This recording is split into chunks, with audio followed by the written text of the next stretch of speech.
Welcome to Mindset Mastery Moments, the best growth mindset podcast recognized by Million Podcasts and ranked as a top mindset podcast by FeedSpot. We're proud to be in the top 1% on Listen Notes. Join Dr. Alisa Whyte as we explore powerful insights and strategies to elevate your mindset. Let's dive in. Hello, disruptors, and welcome back to another episode of Mindset Mastery Moments. I am, of course, your host, Dr. Alisa Whyte, and I also have an amazing guest with us today. I can't wait for us to dive in. But here's a little bit of information. When one thinks of Siddha, one invokes one of many names of Lord Ganesh. I must say Lord Ganesha, a name bestowed on one of those who have attained mastery through practice and skill. When one thinks of Ayurveda, we invoke the wisdom of ancient India. Arya meaning life and Veda meaning knowledge, together with Siddha Ayurveda, is truly the knowledge and mastery of life itself. Now, I may have mispronounced some of those words, but guess what? We have an expert that we're diving into this powerful tradition with a woman who is helping thousands bring their bodies and minds back into balance through timeless wisdom of Ayurveda. My guest today is Simmi Chopra. Simmi is an Ayurvedic practitioner in New York City. She has completed the Ayurveda doctor program from Kerala Ayurveda, and she's also trained in hospitals and clinics in Kerala and holds double masters in biostatistics and molecular biology from Rutgers and JNU. Her work has been published in Columbia University's Journal of Public Health. She has spoken at major conferences from National Ayurveda Medical Association to the Global Ayurveda Summits, covering topics like autoimmune disorders, geriatric health, and mental wellness. Simmi has also appeared on Fox 5 DC, Good Day Chicago, and in outlets like the Wall Street Journal, Whole Foods Magazine, with nearly 30,000 TikTok followers. She's making Ayurvedic wisdom accessible in a way that feels very fresh and doable. Simmi, we are so blessed and honored to have you here at Mindset Mastery Moments to help us bring in this wonderful conversation about aligning our bodies and our mind. Welcome, welcome again. We're happy to have you. Thank you so much, Dr. Alisa. That was beautiful. I loved hearing about how you described Siddha Ayur. I could not have done that. It was so beautifully done. Thank you so much. And I'm still learning to enunciate the words. Of course, I'm such a phonetic being that I'm putting ahs and oohs where they don't belong. Say that again for us, Simmi. It's Siddha Ayur. Siddha Ayur. Yeah. So it's just, I removed the Veda, so Siddha Ayur. Yeah. I love it. So, Simmi, tell us exactly who you are, what you do, and why you do it in your own words. So I'm an Ayurvedic practitioner. I've been practicing in New York City for the past few years, and I have a background, as Dr. Alisa mentioned, in biostatistics and molecular biology. So my journey to Ayurveda was quite interesting. So back in India, when I graduated, when I finished my 12th grade, so we usually write our exams to get into medical colleges, which I did. And I got into Ayurveda. But I did not join the Ayurveda college. I chose to do molecular biology.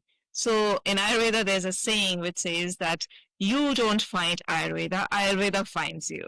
And that's so true for me, because that time I did not do my Ayurveda.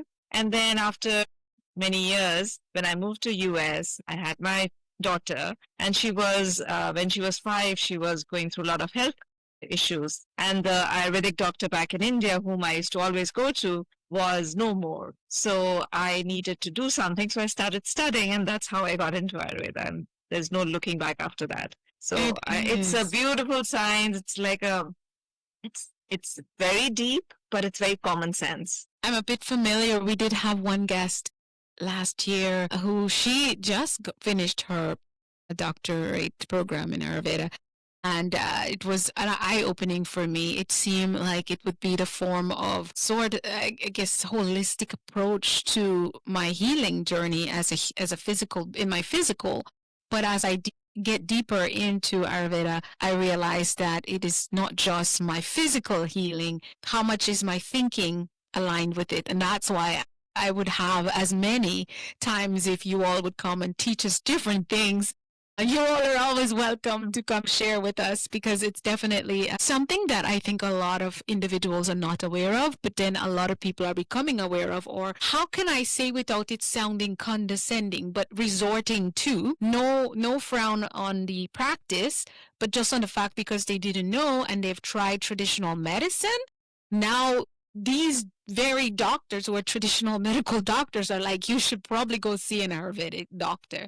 So let's start right at the root. Ayurveda has been a practice for thousands of years, even though many of us are still now discovering it. So many people here in the West are only now beginning to embrace this, as we talk about. So in your words, can you tell us, I give a little bit, but you have the best definition that suits you and how you practice it. What is Ayurveda and why is it still so relevant today? Yeah, actually, it is more relevant today than ever, with so many health issues, especially chronic ailments that have started, where the traditional medicine has limitations. So, I mean, a traditional medicine has so much more to offer, like, diagnostic tools, surgical things and all. But with the chronic diseases, there's nothing like Ayurveda. So going to define Ayurveda in a sentence is always difficult. But for the viewers, that everyone, I think, by now knows it's holistic and it is very individualistic. Every protocol is very different from the other person's protocol. And it gives it's like a handbook of instructions, which helps you read your body's signals and teaches you how to live in sync with nature. What inputs are going to be suitable for you so that you remain in balance. Your doshas remain in balance. And when your doshas are balanced, then there's health. Whenever there's an imbalance, and that happens because of the wrong inputs that you take in, which can be in the form of food, that's diet or lifestyle, the seasons, your breath, your perception, everything contributes to the inputs.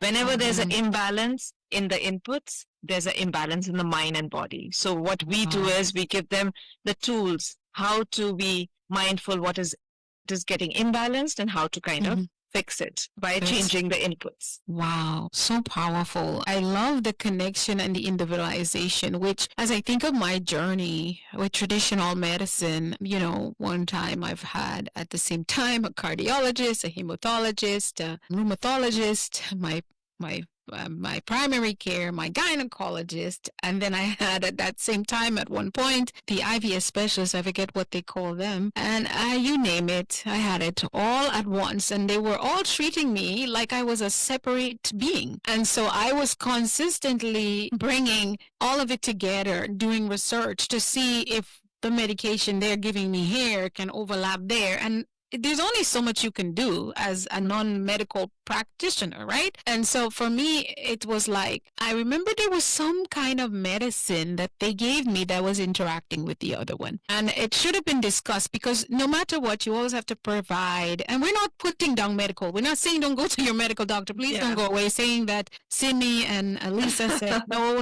That's not what we're saying. I'm sharing my personal journey. And so I guess they overlooked it, and I suffered a very bad reaction, and it was because they didn't pay attention to how those two medications were combating against each other, or whatever you call it. So when you say Ayurveda treats you, each individual, forget, we all have a very unique thumbprint for a reason. Yeah. Basically the doshas are like our blueprint, thumbprint, whatever you say it. Yes. And we all have different variations of those doshas. Of the 3 doshas that we have, it's just different permutations, combinations, you can say, that we have. Wow. Yeah. And with that being said, with the individualized approach to Ayurvedic medicine, that's how you already I feel relieved just hearing that, because again, I don't feel like a number, a statistic. It's like I was saying to my sister today, she's experiencing a certain thing in her career. And I said, I must say that I can understand to a degree what you may be going through. She said, honestly, it sounds exactly the same. And I said, except your experience of it might be exactly different. Yeah, of course, totally. And I really like what you said, when the doctors treated you differently, each doctor is teaching you different. And I don't know why they fail. That part I wish the traditional medicine would kind of step it up. We all part of one body. Like if we hurt, if there's some problem in the skin, it's not separate from us. There's blood in the skin. There's in the skin, under the skin, there's blood, there's nerves, there's everything, and it's all linked. So I don't know why they treat it separately. So for us, anything, if there's a problem in the foot, we go back to the gut. Everything does go back to the guts and the mind. And it does. And the mind. And the mind. It's going, because if you don't get the mind, the gut will give you so much information, right? Yeah. Is what I've learned. Totally. And the mind will guide the healing, and the mind has guided the broken systems. Really. Totally. Even if you say, my problem is I overeat. Yeah. That's how you're thinking, right? Exactly. How you're thinking and what kind of stress you're under from my limited knowledge, right? So it always goes back to thinking. This is why we have you all here to come to a podcast and conversations about mindset, to understand that your whole health is related as well to your thinking. Now, you have trained in Kerala. Did I say that correctly? Kerala. Yes. This is actually the birthplace of Ayurvedic medicine, and you've also worked in places like Mount Sinai. My goodness, so heroic to me. Yes. How do you personally bridge ancient wisdom with modern science in your practice? So, more in the practice, I always like to see the diagnosis that they come with, the blood report and all. So I do my own assessment where Ayurveda is concerned, which is the tongue analysis, pulse analysis, and a lot of questions. And just looking at them, we get a huge idea of what's happening.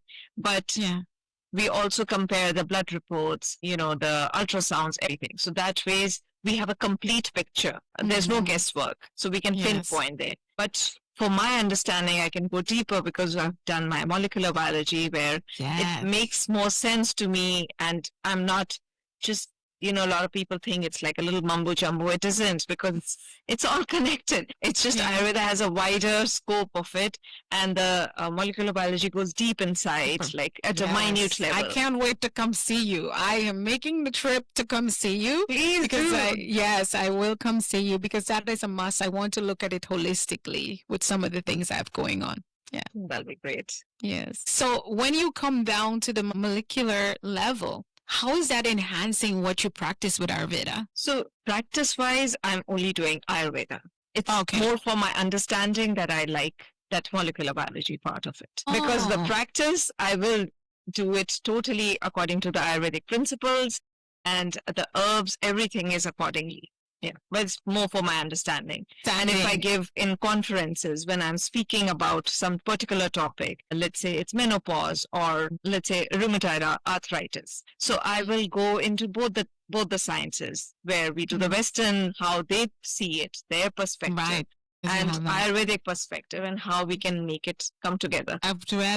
So let me ask you, because my particular journey is, I was diagnosed with Hashimoto's after a long time. Like I said, I had all these doctors treating me, and they went into, it was like a holistic medical doctor. It was not Ayurvedic for sure. And she did the tests, and she did a lot of gut testing. She tested, and this is finally someone was testing me from a holistic approach, at least. And it brought tears to my eye. I think I still get emotional, because for so many years I was suffering with symptoms. Big one, for us as women, we are looking at our bodies and we're like, I can't seem to lose weight. No matter what I do, I lose a little bit, but I'm still overweight. And it was so much. And then she did gut health. She did send out my bowels and my urine and everything to be tested. And she checked the acidic levels and everything. So she went in and checked all my blood work like it's never been checked before.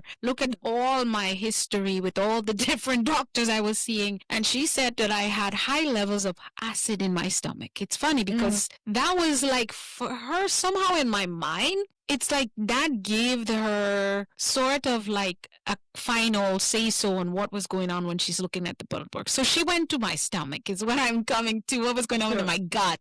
Not my stomach, my gut. She looked at all the different things. Why is it that in Ayurvedic medicine, we look at the gut? Yeah. So the way she went through so many tests to get into to finally nail down that there was some problem with your stomach. So it's a beautiful, we don't have to really go into that much detail. We Right. are able to, just by the symptoms, by what's happening, we are able to decipher that is that more acid producing, because for us it's more like pitta happening. There's a more imbalance of pitta. There's some symptoms that we see. So then we know that the acid is coming up or there's too much acid. So just with the questions, and we are able to understand. And for us, the bowel, how, because it is thousands of years old, this science. That time there were no microscopes, there was no testing. So how did the doctors at that time understand what's happening inside your body? The best was all the waste products, the urine, the stools, the sweat. These told a lot of what was happening. What is the consistency, what is the color, what is the, how many times, etc. Just by the smell, I think they were able to nail down what is happening inside your stomach. Inside the body. So it's beautifully. So coming back to why Ayurveda gives so much importance to the gut, because, so let's start from basic, that whatever we are eating food, and that food, when it gets digested, those nutrients go and start nourishing your body, right? Different tissues, it's universal. It's not as if we are saying it and the traditional medicine is saying, no, that's not true. It's both of us are saying the same thing. So your tissues are being made from the nutrients that are coming from the gut, right? Now, if the nutrients are not healthy, or they have some toxins, they're not optimal. So what happens is those toxins. So this happens when your digestion is weak. So when your digestion is weak, you are not going to be able to digest that food that you're eating. It could be the most organic, healthy, and, name it all, expensive. And because your digestion is weak, you're not able to digest it properly. So what happens? Your food kind of remains undigested and sits in your stomach, let's say, in your intestines and all. So eventually it gets putrefied, and we call it ama, or in other words, you can say toxins. So when they kind of go with the nutrients, so the nutrients are now not fully healthy. They are not healthy nutrients. So these nutrients mixed with the toxins, when they go to different parts of the body supposedly to nourish the tissues, but they are not nourishing because they are kind of mixed with toxins. So now whatever is weak in your body, that depends on genetics, on the way your lifestyle is, it's going to kind of deposit there, and that problem is going to start. Taking example of arthritis. So now for those people, it goes and deposits on the joints, and that leads to problems. So it's a kind of very simple, because it's coming from the gut. And if you see leaky gut, they have started in traditional medicine. If you see, now they are saying that the leaky gut, there you go. So eventually they're catching up. They're catching up. Yes, so much. And, so that is just phenomenal, because the medicine now is starting to be the route that they're really solving a lot of issues in traditional medicine, right? Quote unquote traditional medicine. So Ayurveda teaches us, right, that health is not just the absence of disease, it is true balance. Can you share, for someone who is brand new, how you explain the idea of balance in a simple way? So in Ayurveda, if we define the definition of health in Ayurveda, is when your dosha. So I'll kind of say the words which are Ayurvedic, and then I'll try to explain it. So when your doshas are balanced, when your malas, which is the waste products, they are balanced. Even they have to be balanced. When your mind is balanced, when your senses are balanced, when your soul is balanced, only then there's health. Otherwise, you are imbalanced. So that's the definition of health. It's not just the absence of disease. So to be healthy, you have to have all these things working fine. Mind, body, soul, mind, body, and soul. Yeah. Yes. Wow. So many of our listeners, Simmi, are those high performers. They're dealing with stress, burnout, anxiety, digestive issues. What are a few simple Ayurvedic practices they could start today to restore that balance that you would give to them if you had to give tips? Yes. So I've been noticing that in US, Ayurveda has become very, very popular with the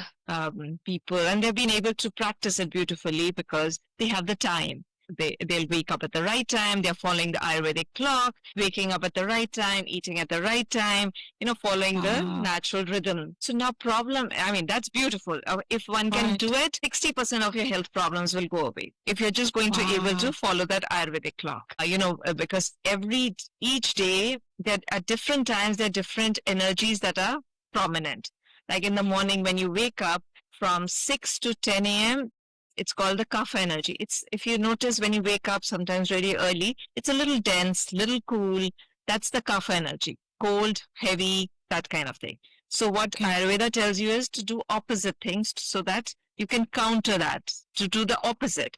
So eat warm, light food because that's cold and heavy. So eat warm and light food. And then go for a run, exercise so that you can cut the, that sliminess, that cold and heavy energy. So that's how we have these, beautiful hourly cycles. Now, problem is for people who are busy, students, college students, then people working in the corporate world or anyways, anywhere, people working, they have a very tough time. So how do you tell them to do it? Wake up at the right time, eat your heaviest meal at lunch, and it should be the right thing. It becomes very difficult, Eating according to your dosha, that is very important so that you don't create any imbalance. So we'll come to that separately. Yes, of course.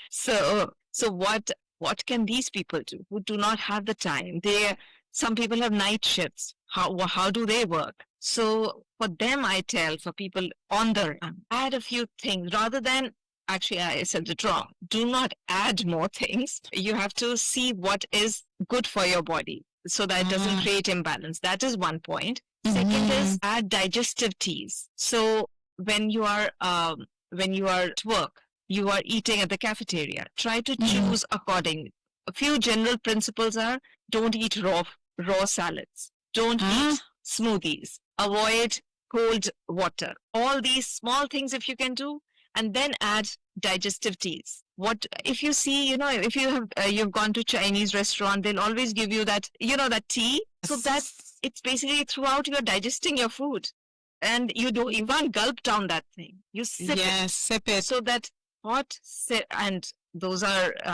You can have a digestive tea. You can just put some cumin seeds, coriander seeds, fennel seeds. Just make a beautiful tea out of it. Very digestive. Some ginger powder, dry ginger powder. Yes. So all these things help you digest, and especially with the food that is available in the market. It's, we don't want to go there, the processed food, the contaminated, full of hormones. That's the one thing I ask people to. The first thing I say, just take a break from anything that's in a package or a bottle, a can. But if you do that, it's one not do. The problem is for people who are on the run. You tell them they just cannot do it. Because I guess I have a bias being a girl from South America, Caribbean, Guyanese. We pack our own little bags. I came from India. I'm from India. I still eat homemade food majority of the time. Me too, yeah. Especially living in New York City, I have seen we are always going out for dinner. People are going out for dinner or just meetings. You know how people eat during meetings. There. So you just cannot. They think I'm puffy, but no, I have my food in my bag. That's how I maintain my weight and my health. Not even my weight, my health is how I maintain it. Yeah. That's great. If you can, that's the best thing. But what I'm talking about is for people who cannot do it. Yeah. Who just cannot. They are in a meeting. Their boss tells them, eat this. Well, you are with a client and you have to please the client. The client orders pizza. Now you have, you'll refuse pizza. He'll order pasta. You have to eat, how much can you refuse? Exactly. So have the digestive teas that day. That helps you till it goes through your body. So those few things you can do. And then, of course, try to avoid a few things, like I said, cold water, the smoothies, raw salads. So I would never guess. Yeah, these are the first thing that I tell my clients. Remove these things, and especially if you have if you're a vata, too much of vata in you. Either you are born with more vata or it's become imbalanced.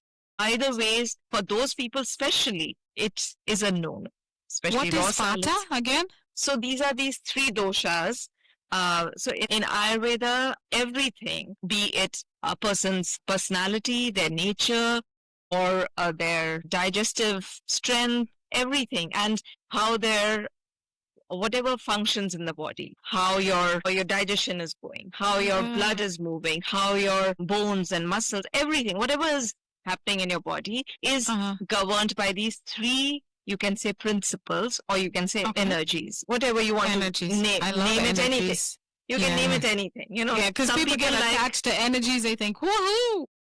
So some people find that energy is like some mumbo jumbo. So say it's a principle. It is actually a principle. It's which guides all the functions. So one is like a heating principle, that it's the transfer.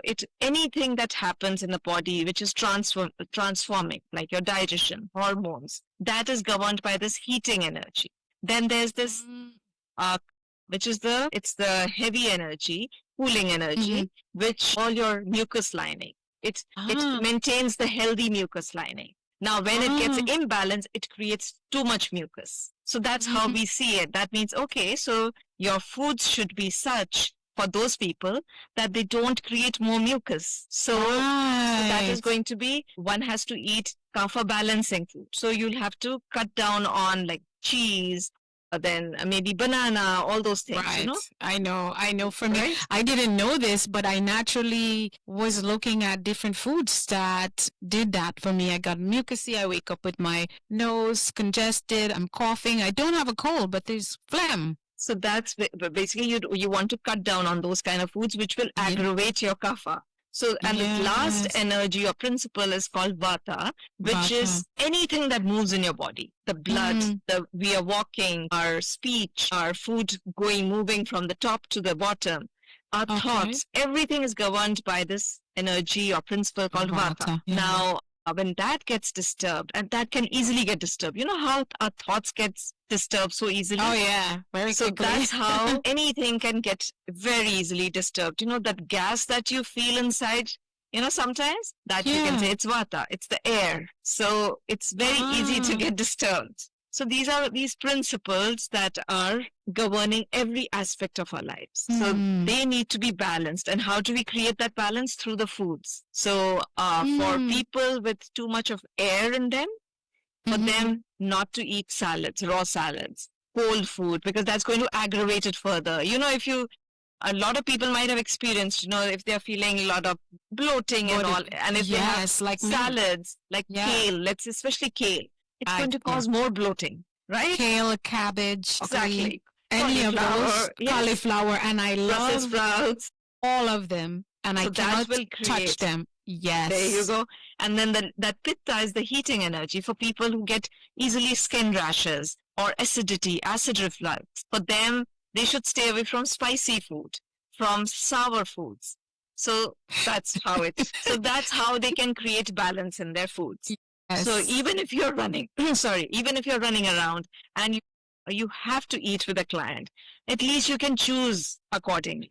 Yes. So it would be worth having a consultation with an Ayurvedic doctor, even though you may be in a treatment program, so you can understand these principles and how your body, because it's a natural. You're somewhere in between if you're alive, basically. You can call them anything you want, but this is 3 ways in how your body, mind, and soul can create harmony, or how you can end up outside of harmonic functioning for yourself. Yes. And I just wanted to add one more thing. So there are mind blown. There are a lot of websites which will give you quiz. You can take a quiz and find out your doshas. So I discourage that. The reason why is because people, I've seen so many clients who will come up that, oh, I am a kapha vata or something like that. And they are eating exactly the opposite foods, which they are not supposed to, because they get confused. Yeah. So it's best to go to an Ayurvedic practitioner, at least for the first time. Once they explain it, then you are on your own. That's why there's no like a diet. We'll give them like a sheet of like, okay, morning you eat that, there's this 10 grams of this, 5 grams of that. No, we tell you what is good, what to avoid so that there's no imbalance created.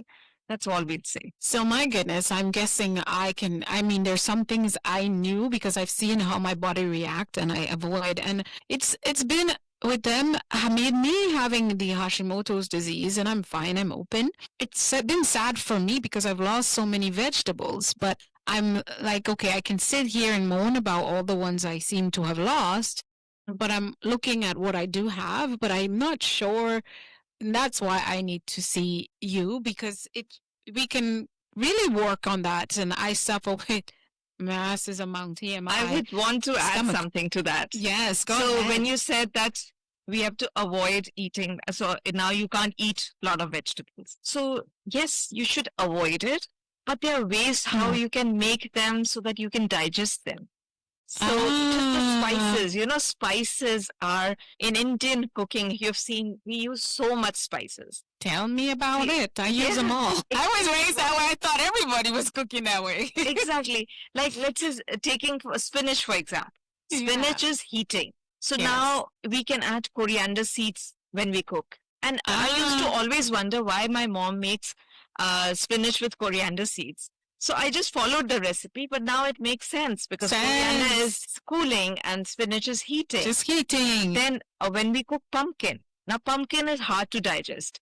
So we usually use 4-5 spices, mix of 4-5 spices, which is fenugreek, mustard seeds. They all are warming, heating. And then we'll add fennel, all this, so that we are able to digest it and it doesn't create problem in our body. So there are these and that's things. so true. And it's funny because for someone like me, raised in Guyana, where we have all these spices and we just put them, we didn't even know why. Yes. And then I move here, but I'm still eating spinach. I'm still eating pumpkin. I'm still eating okra. I'm still eating Chinese long beans. That's my main meals, and I put cumin and all my different, and jeera and all these things. Some of the spices we call them different from what it's called in India, but I don't have all the spices, and I don't know when I see them because they will sell them in like stores where you'll find Asian food, but they're labeled differently from what I know them to be from my world, because even though our Indo-Guyanese and East Indians that are living in the Caribbean, we all name things whatever, for whatever reason it was renamed.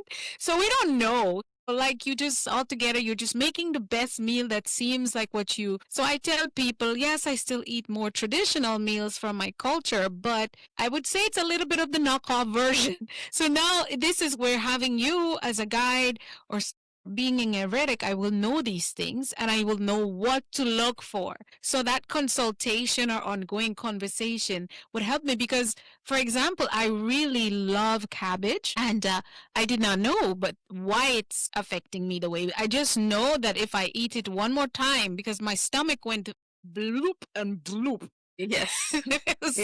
And I did it over and over again. But that's one thing the doctor told me. They call it food allergies, is to see how my body reacts. And if it's doing this, that means you're allergic to it. So eliminate it. Totally. So I guess you're becoming mindful. That's what we want, people to be mindful. Just be, our body speaks to you. Yeah. It'll tell you, it'll give you signals that like small things like bloating, constipation, I was shocked when in the beginning when I started practicing here, for them, constipation was like normal. For them, going 3-4 days after, they're going passing bowel moment after 3 days is normal. And I was like, no, that's not normal. So a lot of people have that misconception. So a lot of things. Vacuum. I literally have to put a vacuum. TMI. But that's one of the things that people are suffering with, and it's affecting their moods, their personality, even fertility at this point. I want to listen to what Simmi said. Even if the only thing you're complaining for right now is irregularity. What that does, I can tell you, it'll be irregularity for about 7, 8, 9, 10 years, and then it will become 7 days. Then you will go there, and they will tell you have acid reflux. Then you will always have this big pouch on your belly. It just deteriorates. Now you have diabetes. Now you have high cholesterol. It just goes. So You mentioned cholesterol and diabetes. So, Yeah. it's funny that somehow I get these clients. For 1 week, I'll get very similar clients. It's very strange. Get I clusters. yeah, last week I got clients with a lot of OCDs. Then now I'm getting a lot of clients with metabolic syndrome. So cholesterol and all. And Yeah. cholesterol, diabetes, thyroid, everything all boils down to your Agni, we call it. Agni is digestive fire. The Agni literally means fire. And we call that digestive strength or digestive fire. When that is weak, that is not working properly, your body starts compensating. Either they start compensating with the thyroid, either it starts producing more or less depending on what your digestion is. Same thing with insulin. It's all cholesterol also. People think we should not eat fats and all in our food. No, we need cholesterol. Our hormones, our membranes, all need the healthy cholesterol. Reason why it gets deposited is because we are not able to digest the food that we are eating properly. So that cholesterol that just sits there because it hasn't been converted properly. What about vitamin D's deficiency? Vitamin D. No, vitamin D we need it from the sun. You cannot do anything. Vitamin D. And that so is that because we are not outside enough too, that we are not able to? Yes. But then, wow, this is deep. And the South Asian community, when they come to this part of the world, they suffer more from vitamin D deficiency because we are used to our genetics the way we are. We are used to that sun. Yes. We are used to that sun, which is different from this temperate sun. So we suffer more. So we need to take vitamin D supplement. So yes, I'm on vitamin D. I have to take once per week. I have to take, I think, 50 grams or something like that. I don't know what they're doing, but it's some amount. And I can see because I'm not outside a lot, especially not in Arizona. Golly. And I believe for me, it's a little bit, not only mentally, I'm a bit aggravated with it. And I'm not.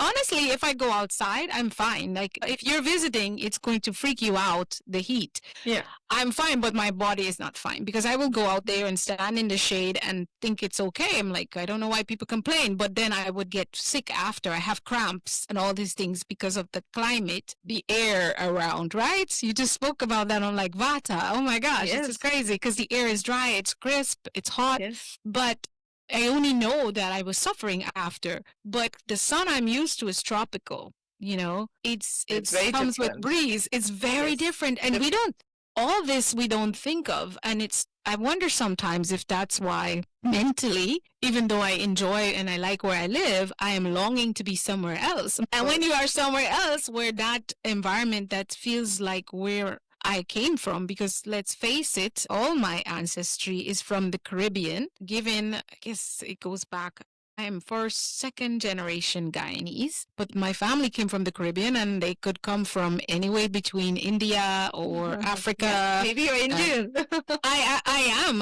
I have part of my heritage. Yes. So I know what it is. So giving all this, I remember when I went to get my dental work done first when I moved to the US, they asked me to bring it so he can use it in his teaching. He said it was like my wisdom tooth was like, he said that is the sign of the pureness of your ancestry that you don't see very often. The size of my teeth, it was huge.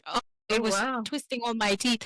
And so he took it and put it and went to some museum or whatever. I didn't know. I should have charged him for that. But this is so much to think about, right? Because even with that, sometimes I remember when I lived in Florida, which I loved, seemed like it was closer to but that's when I got diagnosed and I was having I started to develop eczema very badly. And when I moved to Arizona, no eczema, just bouts of it. I deal with some of it in my hair a little bit. But I went for vacation for a week. And I started to develop that eczema again.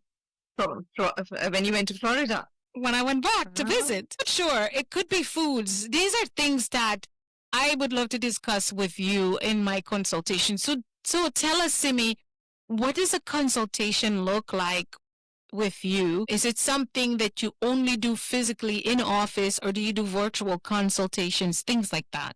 Yeah. I do both.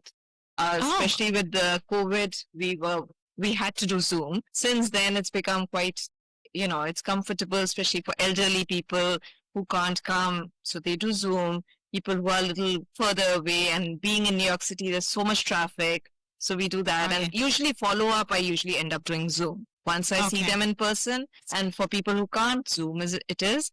So it's an hour-long consultation where whatever the problem is, we start with that, but then basically I go from top to bottom, from inside Ah, out. Everything yes. I discuss We with took them. it. And Yes. of course, the gut is a huge part of it. And then their diet, their lifestyle.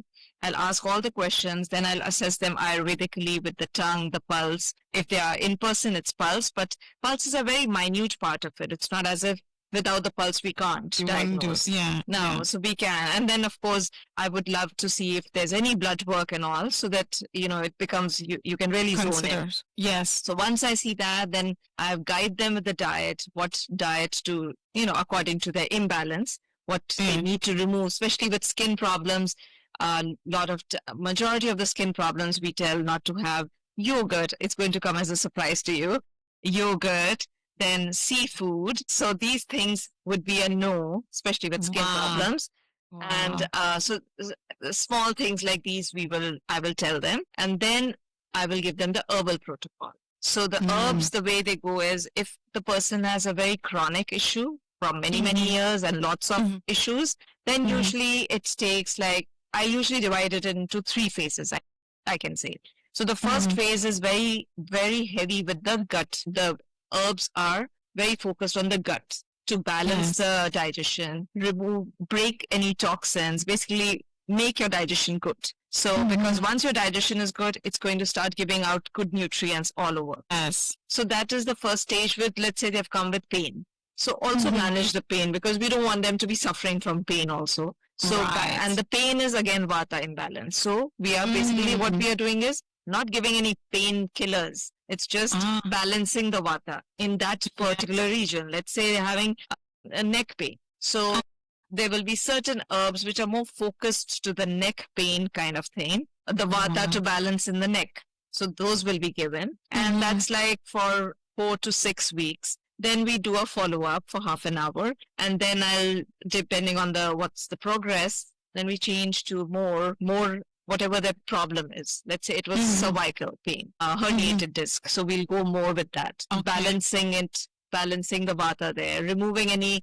blockages, calming down the inflammation. So the first 2 phases are basically balancing, removing the inflammation, removing the blockages, balancing everything. Once that is started, you'll see the result. Then second phase, I can also add some therapies. So there are a lot of therapies, especially for pain management. We make these boluses with either fresh herbs or with dry herbs. And depending on the condition, depending on their imbalance, if they're prone to a lot of heating and burning, so we'll use very cooling herbs. We may do a milk decoction. And then we'll be like, let's say the pain is in the frozen shoulder. So we'll be, dabbing it on that part. You do Opens up. dabs. So we do the dabbing thing. And then there are lot of other things. There are these Katibastis and all, So a lot of therapies with it. And once second stage is gone, so the last stage usually is the rejuvenation stage, where we give you rasayanas, we call it. They're either in the form of jam or ghee, herbal teas, where it starts rejuvenating that tissue so that it doesn't keep happening again. So that is the whole protocol. And of course, if the problem is really, really like autoimmune, those kind of things, there we do the panchkarma, which is the intense detox. You call it a punch karma? Yeah, so it's called panchkarma, where somewhat similar things are happening, whatever I described, but then we want to eliminate the toxins out of your system. Because when it becomes too much, just the herbs and the diet is not going to do it. So if it's very mild, just the diet change can do it. But if it's more, then add a few herbs. When it's too much, then we have to eliminate those toxins out of your body. So either we eliminate it through purgation or through enemas or through, the nasya, through the nose. So there are a lot of things we do. Yeah. Wow. Okay. So that's definitely, I would say, even if you think you are doing well, I think you should take a check. Your gut health is where all your health is. And I know that there have been Dr. Oz back in, I would say in the 90s, early 2000s. He was a big advocate. I don't know where he is now, but big advocate for gut health. And I know why. I know why. He was catching up with you all. Yes. So, Simmi, one wild question bump into my head is when you, as someone from the culture that I am, like everyone, if you listen to this podcast, you know I'm very proud of my origin and my roots. I thought it might be my British side, but I didn't know because we're so big on having a cup of hot tea in the morning and a cup of hot tea at night before we go to bed. Is this something that is Ayurvedic? It's now what kind of tea are you talking about? We're not drinking anything with milk or even sugar. It's a cup of like, we use in our culture, it's some kind of herbal tea. Now, our modern time, we've started to get those tea bags, might be a Chinese tea. But I will say this to you. I grew up where we pick certain leaves that if I told you the names, you wouldn't know them. It was called fever grass. It was called lemongrass. It was called black. They have different names. Yeah. And it's different tea. And if you didn't grow it in your own yard, maybe your neighbor did, and so you would exchange, or you can go buy it in the market and you steep it in hot water. You let the water boil, you steep it, and it's always a pot on the stove with these bushes. We call it bush tea. For those who are listening from Guyana are going to be cracking up. We call it bush tea, and you just pour and you drink. And if you want, beautiful. Some people put a little bit of sugar or honey, and some people just drink it like that. If you are sick, if you didn't like a certain kind, usually they give you the most bitter one when you're ill, if you have a fever or something. They would even boil these herbs and cut barks of the tree. When you have a fever or you have the flu, they would boil it and soak you in a bath. Beautiful. So basically what you are describing is very much similar to Ayurveda, but now what's happened is because we used to do similar, boil barks and all. Now they've really come a long way. They started making a decoction, putting it in a bottle. Now they have done further. They started making tablets. So it's become very easy to follow Ayurveda now. So we are doing whatever you're saying exactly. That's how we used to do it. Even now, for a lot of things, we still need to do it. For certain herbs, which are more intense cases. Yes, exactly. And it is a beautiful practice that you're doing, that you're having hot tea in the morning and sleeping. Because when we wake up, it's like you're flushing out all the gunk out with that hot tea. Imagine a pipe and it's full of gunk. And when what do? You don't pour cold water. You pour hot water in it, right? Yes. So that's what you are doing, and it's very nice. It ignites your ugly. Yeah. And so I guess that is why they've started. I know people put their celery or whatever, different parsley in their water, and they're drinking that throughout the day. But I think I understand why. And so I find that a lot of people who live in the USA, that was not part of their upbringing at all with the teas. They don't even know. As a matter of fact, they believe the best thing to have in the morning is a glass of orange juice. Yes.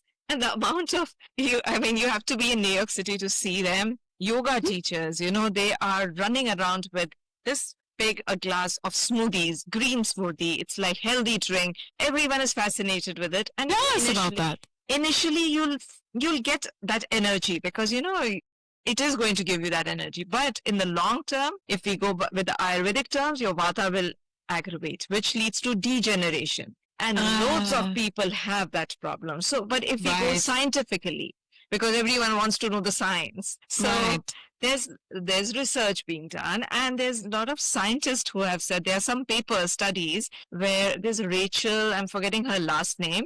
She's a big proponent of this. That Rachel Ray?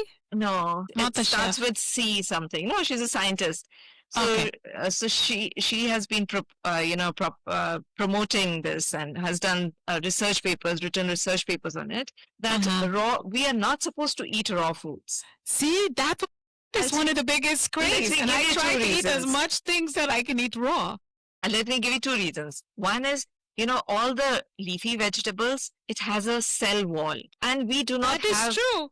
Yeah, and we do not have cellulase. I know what it looks like when you said it. We do not have the cellulase the enzyme to digest it. So how do you digest it? When it goes to your large intestine, your bacteria starts fermenting it. When it ferments it, it produces gases. And that gas becomes like that bloating and that problem. Discomfort, and the fermented byproducts also become problem. And then the gut health, the gut bacteria, it becomes imbalanced. Because when you're eating too much, the bad bacteria starts becoming more than the good bacteria, which has become such a huge problem in these days. So that is one reason. And the second reason is, if we go back millions of years back, when we were in the jungles, when we were eating, with that time they were eating raw foods, and if you see, our brain size was this much and we had a huge stomach because so we were able to digest all that food, that big food. Then as the fire was discovered, we started cooking food, and our brain, our cognition became more, and our brain needs a lot of energy. And so we did not want most of our energy going into, digesting that raw food. Yes. We wanted quickly to go to the brain. So when we have the fire, why aren't we using it to cook the food? Right. That makes sense, because I always say, in my culture, we call it, we stew it down, because what we do, we cook everything and we heat and we put a little bit of olive oil or oil. And I mean, then it was just whatever oil. I didn't know. We just put oil, just a little bit, and we stir fry our chutney. We call it chutney. We call it chutney too. Right. And we chutney our spices and stuff and get all that fragrant. And then we put our chicken. Our chicken is already marinated. And then we put our vegetables and we stew it down, right? Now, for a lot of, if you're from East India, I know you guys don't cook a lot of meat like that. If you do, maybe separate, not inside the food, the other part of us. But what I learned is that we cook it and we say, oh yeah, Guyanese will overcook. When I saw them talking about eating raw food, I'm like, that is not going to happen in my culture. And it took so many years for me to be comfortable with a salad. And now I'm like, I got so comfortable with it. I enjoy it. I love it. I love raw spinach. And you're telling me I'm doing this. I know for me, it's probably costing me. So I love it, but it doesn't, I don't know what happens. And people's like, eat more raw leafy vegetables. No, I cook my spinach. Just cook everything. Yeah, you can put some coconut milk in it. I mean, you want to have salad, just have a little bit on the side, but not like a bowl full of, and not especially kale. Kale is so hard to digest. I was doing the kale. I can't do that anymore. So kale, spinach, arugula, all of them are pretty tough to digest. So the one that is, I think it's, what is called, there's one that's very water-based. The lettuce and all is fine. You can have a little bit of lettuce but it's in a portion size, not that big bowl. Exactly. Right? No. That's crazy, because I can't wait to say this to all my people who that's why I prefer to eat at home and cook my stews. So thank you so much for sharing. Oh my gosh, I am picking your brain all the way to the puke. So we do something here, Simmi, that's called Flip the Script. This is part of the show where we ask you if you can tell us about a time where you had to shift your own mindset. Maybe it was in your own personal health, in your career, even bringing Ayurveda into the Western medical landscape. What was that turning point for you? When I shifted to Ayurveda. You were bringing Ayurveda over. Two things. I mean, I had told you in the beginning when my daughter started having health issues. So she, as a 5-year-old, she started losing a lot of hair. And so the doctors, everyone said that it's genetic. They did all the tests and all, but basically found out that it was insulin resistant, which led to PCOS later in her life, and very, very severe one. So that caused me to move there. Totally shift. But I was always, as a small child, actually, I should say much before. When I was in college, I used to have severe sinusitis. Like, even if you would touch my nose, it used to hurt. Were you living in the US at that time? In India. In India. Okay. I mean, I used to sneeze like non-stop the whole day. It used to be bad. And with antihistamines, I used to walk like a zombie. I was like, enough is enough. That was my first introduction to Ayurveda. I went back to my hometown. I went to this Ved. We call them Ved. So I went, and he did this therapy called Nasya. You know that Panchkarma that I said through the nose? Yes. So he put he put, I know what he must have put. It was tulsi swaras, we call it, the juice of tulsi. Yes, But I know Tulsi. Yes. yeah, but no one please do that at home. Whoever's don't do listening, it. You please need do a not. doctor. Yes. So, Yes. and it's like 6 to 8 to 10 drops he put. It was painful because basically it was going into my sinuses. So Yes. so those 7, I was supposed to do it for 10 days. I did it for like 6 days. I could not do the rest. It was so painful. But touch wood, it's been now like 30, 40 years. I've never had sinusitis. Never, ever I had. No, was that, again, connected to what was happening with your gut? Or it was just naturally you developed? My gut was always very sensitive. But he did so when sometimes some things are very extreme, like I said, when it's very extreme, chronic, sometimes we just need to eliminate it. So that's what that's the panchakarma. So he just eliminated the thing. And I was young, so diet wasn't that bad. In Yes, that time of course. when we were growing up, we were eating very healthy food. Yes, exactly. And I tell individuals, I said, even when they tell you organic, I don't even buy organic food because I don't know. I feel like it's just fibs. I know what organic. Chances are it's more what do they call it? GMOs than the regular ones. Invested more in the GMOs on organic. So no, leave me alone. I agree with you. I agree. It's just the homeland.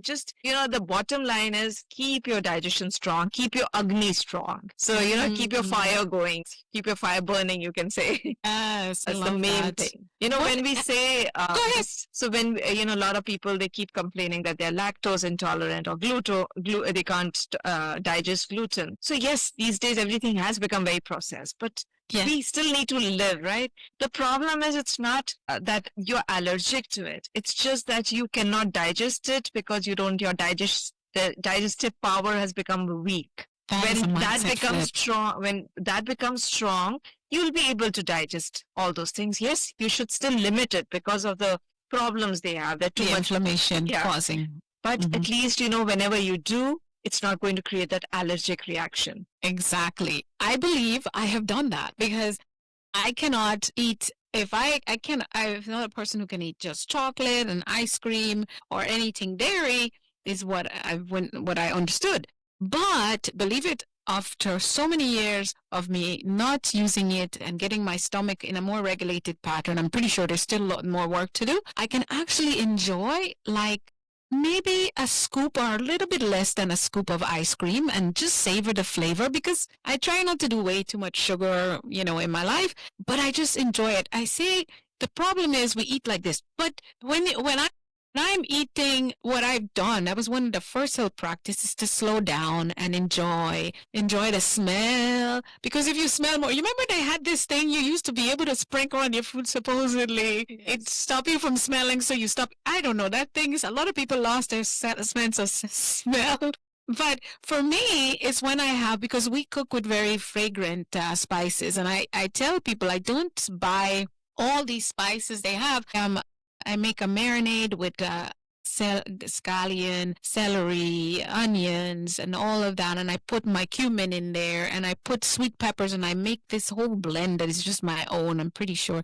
And then I marinate it, and then I have it chopped, and I add it to my vegetables when I'm cooking. And all the scents are You'll have to now feed me that food. It sounds very tasty. So good. And then I put peppers. I put a little bit of habanero pepper in there, so I can just burn myself a little bit. But it's so just enjoying the flavor and the smells, and I'm eating this much, this is my portion between my protein and my vegetable, and that is my lunch meal, You're doing the best thing, and you're basically eating with all your senses alive. And yes.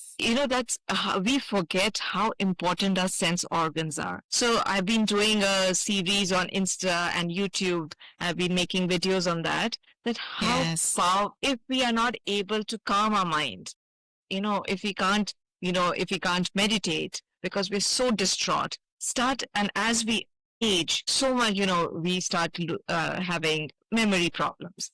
Mm-hmm.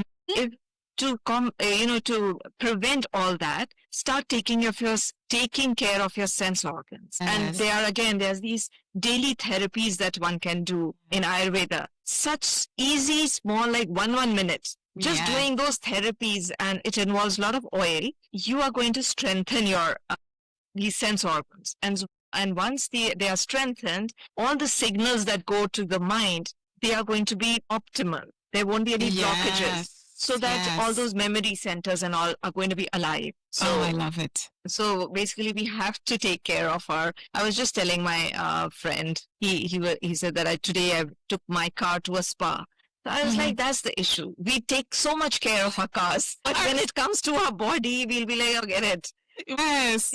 We do that oil change. We need that oil to run we need oil inside. We need to nourish our senses with oil, with our skin, which is that's one sense organ. We need to oil it. Just using sesame oil, coconut oil, mustard oil, just at home, depending on your constitution. If you are have more of burning issues, use coconut oil. If you have a lot of, cold and dry, use sesame oil. So all these small things, if one can do, it really changes. It can change your life. And that is why I would absolutely advocate for everyone.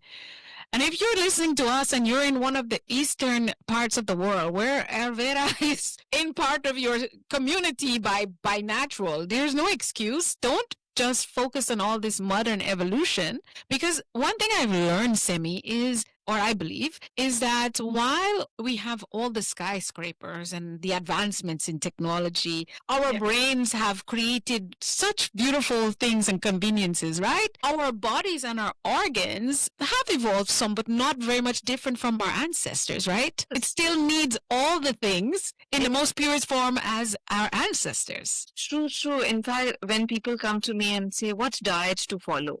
I tell them, follow the diet your parents were taking, your grandparents were taking. Not, what we are doing is... Because that was my next question. So what we are doing is, I'm from India. Morning I'll have Mexican food. Evening I'll have Japanese. Tomorrow I'll have Italian. My system is all confused. What did I grow up as? Having Indian food. So my body is used to that. So that's the most comfortable food that is going to be beneficial for me. It's in your DNA. DNA, exactly. We just learned, we had a guest, and before that, and she mentioned it a few months ago. It seems like yesterday. She said, research is showing we have about 4 generations that are with us in our current DNA. I think it's science. It's research based, because I looked it up other place. So imagine you going against, because that was my conflict as I reverse. Let me tell you, Simmi, and everyone knows, this is right about this month is my 1-year anniversary of maintaining my body weight at 123 pounds, right? But I was 215 pounds 6 years ago, and over time, I brought my body down. And then when I really reset, right, it was in 2023. I had all the pills at my desk. I looked at it. I'm like, I'm not taking this. I'm not taking diabetes. I'm not taking cholesterol. I'm not taking blood pressure. It's not going to happen. That's not going to be my life. This will not be my life. And this is when all the changes. And I said it on the podcast about a year and a half ago. I said, the question I had for myself is, when you were younger and you maintained your weight, what were you eating and how were you eating and when were you eating? Exactly that Ayurvedic clock that I've said. When, what is so important. And that is my trick. And I only eliminate things that seem to be causing me inflammation. And I don't eliminate it. I reduce it for long periods of time, and then I savor an enjoyment with it. And I'm looking like, well, if I got cramp, I'm going to get cramp today because I'm eating cabbage. Now I can talk to you when I have my consultation. I'm like, okay, you probably want to eat your cabbage, but you can add these spices to keep it to whatever I'm dealing with, which is my vata or whatever. Now, you see, I'm getting better. I'm a fast learner, so you wouldn't have any problems with me. But I'm looking at that and look at my skin. People are like, you're aging backwards. My skin is clean. My body weight is to when I was in my teens, and I'm still very healthy. I have muscular tone, of course, because I do work out. I lift a little bit of weights, but I don't do anything crazy. I work out 30 minutes a day, 45 max. I do my stretches, yoga. I do, and all in that time, I lift weights, I train particular muscles, I do yoga or stretches, and that's it. And I go on. I do fast. My breakfast starts later, but I can wake up in the morning and have a cup of water with turmeric and lemon, and it doesn't break my fast, but it does open up my space, which I didn't know was a part of me, or I can drink my Chinese green tea or whatever it is I want. But these things I was just innately drawn to, because I'm like, where were you when you were your healthiest? What did life look like for you? I didn't have an elevator. I didn't drive. I get to the city and I walk, or maybe if I needed extra, if I had to carry load, I get a taxi. But for everything else, I walked. We walked from one store to the next, and we had bags, and I was so fit. So I asked myself, and that's what I share with people. And I love that you said it. So those who are listening to us, maybe you were in poverty and you were just eating one bowl of cereal a day. Maybe that's not the diet you're going to go back to, but you can talk to your family, Mom, when you were growing up, what did it look like for you? And if you don't know, that's why you have Simmi. You don't know. That's why you have Simmi. Because I think in my culture too, like being Native American, they didn't allow Native Americans to buy alcohol. If you sold it to a Native American, you can be arrested. Why? Because the genetics and everything with us, we couldn't just say, I am Asian, oh, I am white, oh, I am black. When you go to the doctors, they ask you about your genetic makeup. So you knew, that's why we were raised to know, oh yeah, your grandmother is Native American on this side. Your grandfather on that side is Indo-Guyanese, which means his ancestry is from India. And this part is Afro-Guyanese. And so that's what you put on your medical form, because based on that, the doctors treat you, because you have a genetic makeup that is prone to certain conditions and certain needs and nutritional needs. All of these things were considered, and in Ayurveda, I know it is somewhat too. Tell me, right? Yeah, totally. We have to consider the whole thing. We consider where the person is originally from, where he's residing now, because that changes. Like, as you mentioned yourself, that in Florida, you have some problems. Here, you don't. There are clients, the same thing happens when they move. Their skin kind of, or something flares up. So that we have to see the overall, everything, their parents, any health issues, all those factors are also considered in Ayurveda.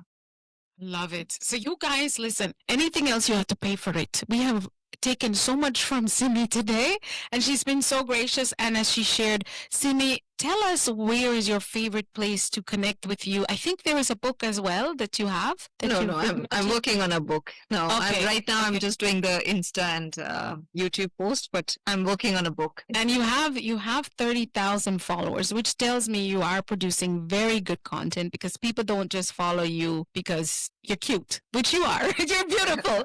But add to that, you're giving value. So where do we connect with you to tap in and be a part of your community? Sure. So my website is siddhayur.com, and all my social media is also siddhayur. So YouTube. So in YouTube, I do more like 5 to 6 minutes more. It's more, elaborate, which is, I think, a person who's really wanting to know, I think they should go to the YouTube channel.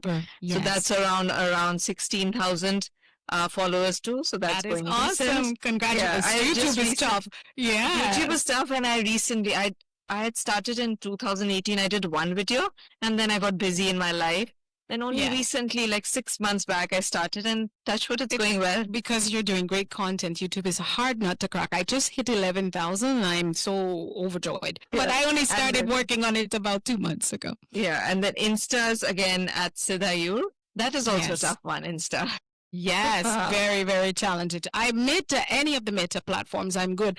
I will be over on YouTube. You guys are going to find me on YouTube, because I find Instagram, YouTube, and TikTok is much friendlier. So my team handled Insta and Facebook. Insta, a lot of issues. Like, it has to be 90 seconds, and so much. How much information can you give in 90 seconds, which is useful, condensed in one thing, and I don't know, whatever people understand from it. Exactly. I break all the Instagram rules. I know it. So I think YouTube is my happy place. Like you Yeah, said, you me can too. teach for a good 15, 20 minutes and give someone something they can walk away with. Exactly. Yeah. Yeah. So we will have all your links in the description wherever you all are listening or watching us. Of course, we will have this on our YouTube channel in its full entirety. So, Simmi, I have one question for you. How do you define success? Success, I think, is for the longest time, living in New York City, success used to be like material things. But Yeah. as we grow, as we age, I think whatever makes you so happy, what you're passionate about. I think that passion that you have about something which makes you happy, I think just that is success. I love it. As long as you get to do it. If anyone understands, I can concur with that as well because there's so many things you can look around and you don't have it, or you used to have it but you don't have it anymore, and it's taking forever to have it, and you could go on and on. But just the fact that I get to sit here on the podcast and I get to go out and teach and train and speak to people, fulfillment. So much fulfillment. I mean, we all go through so many ups and downs. I can't say only I have gone through so much. Yes. But the last few years have been very tough, but Ayurveda has kept me sane. I mean, Yes. just going deeper into it because it's an ocean of knowledge. So Yes. I think I've not even scratched the surface. So I keep going back to India to learn from different Ayurvedic doctors, different hospitals. I still go. I do that because Yes. you learn so much from You're them. learning into it. Yeah. Well, we would love to have you back on the show again and share even more with us. And when you're finished with your book, of course, you're welcome to come back. It's home now for you to keep spreading the knowledge and wisdom of Ayurveda. I think what I will do is bring together two. I'll have an episode with you and one of my other guests. And between the two of you, we can just delve in and hear your different stories. So we will plan that. So Simmi, thank you so much for joining me today and sharing so much wisdom in Ayurveda. It reminds us that health isn't just physical. It is the balance of body, mind, and soul. Absolutely. To our listeners, remember, health is harmony. Harmony is mastery. Yes, you can connect with Simmi at all the links said wherever you're looking and watching this. Again, from myself and Simmi, we're saying thank you so much. Simmi? Thank you. Thank you so much for having me. I love chatting on my favorite subject. So it was just a beautiful conversation. Right now it's 10:40 here, and I didn't even realize it was flowing so beautifully. Yes, and she is lit up. I know she was having a long day already, but she looks like she just got up. But she probably already had her tea for the night. I know I have mine before I go to bed. So disruptors, keep mastering your mindset. Think, speak, do become, and we will see you on the next one. Bye now.